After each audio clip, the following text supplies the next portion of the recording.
Yan, sa mga gustong mag-convert ng kanilang printer, no, tulad ng L3210, L3110, L3150, L3250, L1210, yung encode niya 003. So kung matagal na yung printer ninyo na wala na yung original ink, pwede kayong bumili ng empty bottle. Then kung gusto niyo ng Koei pigment, syempre iba yung nozzle nito, hindi siya papasok dito sa nozzle ng ink tank. Transfer niyo siya sa empty bottle, no? Pwede niyo rin, no, yung lumang yung original ink, no, pwede niyo isalin muna yan, ilagay niyo sa empty bottle, no, tas isalin niyo tong pigment. Pero syempre kailangan linisin niyo muna yung boteng paglalagyan, no, kasi meron pa yung residue ng dye ink. Sa pagtanggal naman ng ink no, ng dye ink, no, yung lumang ink, gagamit kayo ng syringe. Pwede nyo siyang higupin sa waste hose, lalo na kung natanggal nyo na yung napalitan nyo na ng external waste tank, tulad nitong sa akin, no.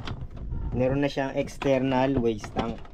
Yan, ito nabili ko din sa Shopee, no. Mas maganda to, convenient, no.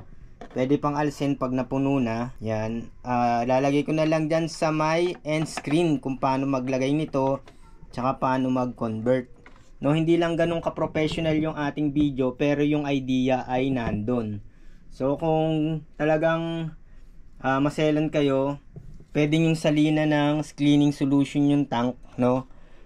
Gagastos lang kayo ng medyo malaki, kasi 4 na bote, tapos i-drain nyo, then ilalagay nyo yung yung pigment ink na gusto ninyo.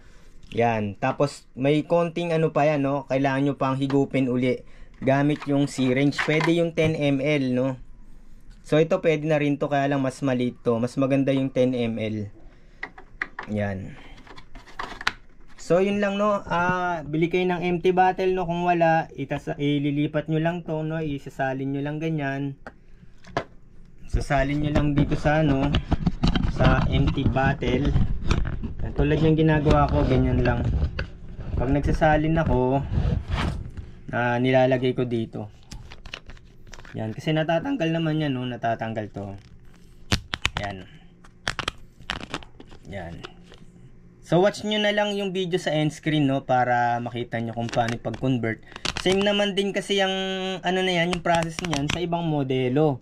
Tulad ng L121. L121 kasi yung nozzle ng tank niya, di mo na kailangan isalin sa original na bottle, no, kasi yung niya wala siyang parang susi, hindi tulad nito, no, may parang susi siya, hindi siya pwedeng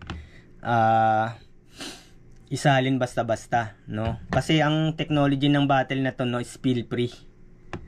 Yan yung mga bibili nyo, no, pag nag-convert kayo. Cleaning solution, no, kung medyo maselan kayo, kasi ako hindi ko na nalagyan ng cleaning solution.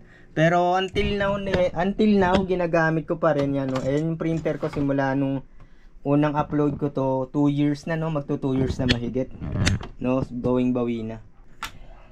So yun lang po mga ka-printing, hanggang sa muli, maraming salamat.